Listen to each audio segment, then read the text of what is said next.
Today was Sarah Palin's first dive into the deep end of the foreign policy pool. It was actually more of a dipping a toe into the deep end, but she did meet with lots of world leaders. We can't be sure what she learned or what she said, and that's part of the story. The press was barely allowed to cover Sarah Palin today.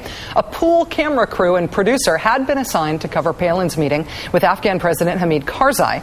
The way pool footage works is that one crew provides all the TV networks with their footage. Bizarrely, the Palin camp declared at the last minute today that they only wanted pictures of these New York meetings, and they intended to block anyone who might be inclined to write about the meeting or, gasp, try to ask a question. Campaign spokeswoman Tracy Schmidt did the uninviting, saying, quote, "The decision was made for this to be a photo spray with still cameras and video cameras only. The decision was made?" When the networks were told they couldn't get an editorial producer in the room, they united to say, "Thanks, but no thanks," to that camera crew. This isn't North Korea. We don't do just pure photo ops with no questions. Palin's handlers quickly reversed course. Tracy Schmidt's new line was that the whole thing was sort of like an episode of Three's Company. Quote, "A mix-up, a miscommunication among staff." So with access restored and press mutiny averted, here's what we saw. 29 seconds of Palin's meeting with Hamid Karzai, in which, according to the pool report, the two talked about Karzai's new baby. Then 31 seconds of Palin's meeting with the Colombian president, Alvaro Uribe, in which the two exchanged pleasantries that couldn't be heard over the camera clicks. And an efficient 23 seconds of Palin's meeting with former U.S. Secretary of State Henry Kissinger.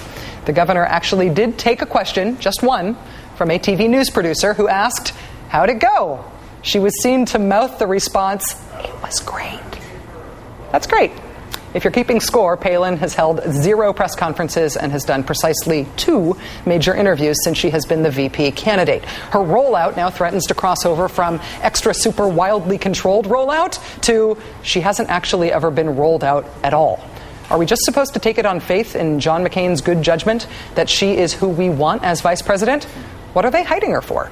Joining us now, NBC's chief foreign affairs correspondent, Andrea Mitchell. Andrea, thanks for joining us. It's my pleasure. Good to see you, Rachel. Thanks. You have covered these sorts of high-level meetings with foreign dignitaries.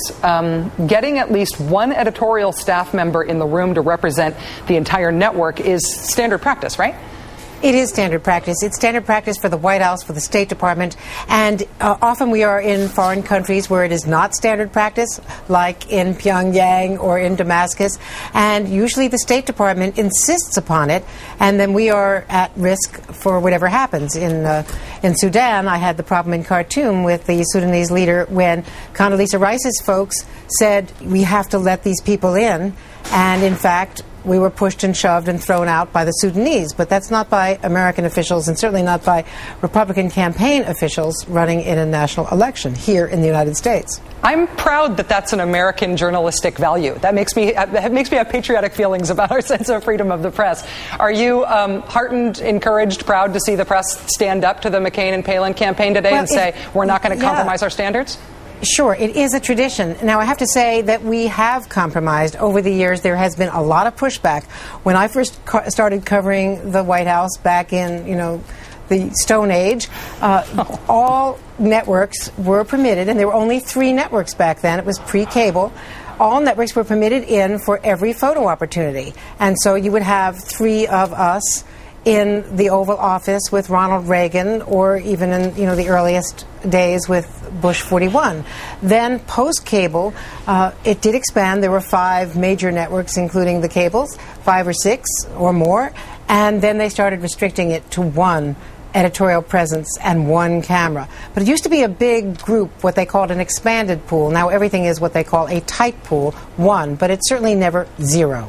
Well, and as they tried to push it today to 0, there was a big pushback. The New York Times political blog joked about Palin's top secret foreign policy tutorial. The Chicago Tribune's Washington blog talked about a media-free zone around Palin.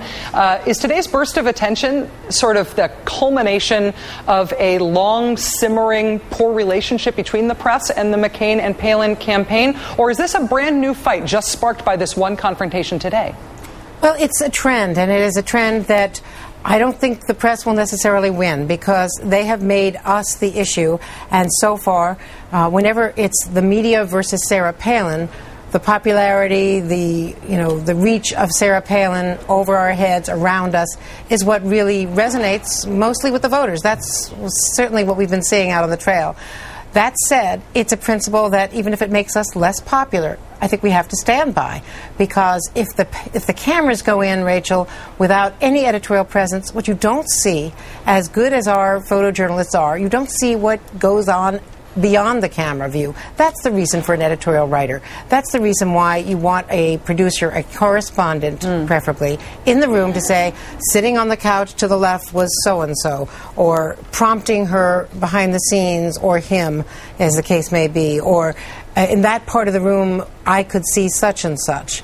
Especially when they're permitted in for 29 seconds. There is obviously also the opportunity, if there is an editorial person in the room, to ask a question. And very often, they answer questions. Yeah. Ronald Reagan answered questions. John McCain Bill Clinton answered questions. John McCain has on occasion answered questions. And this is a vice presidential nominee who has not had a news conference. Now, truth be told, neither has Joe Biden in some time, according to the people on his campaign. And Ron Allen, who's been covering Joe Biden nonstop for us, says that he's not been answering questions, which is unusual. And what they would like to do, I am told by people inside the campaign structure, is keep her in a more or less controlled environment until after she has the big debate. Once she gets past that debate, the big test, then if she's asked questions, they can try to fix a gaffe, if there were to be a gaffe. My suspicion is that she would do better than people expect, because the expectations were set so low. But by controlling her, they can at least prevent something major from happening that she can then be questioned about in that debate. Until they're preventing her from access to the press itself becomes an issue that makes people judge them, I suppose. Andrea Mitchell, NBC's chief foreign affairs correspondent, it's a real pleasure to have you on the show. Thank you so much for joining us. My pleasure. Thank you.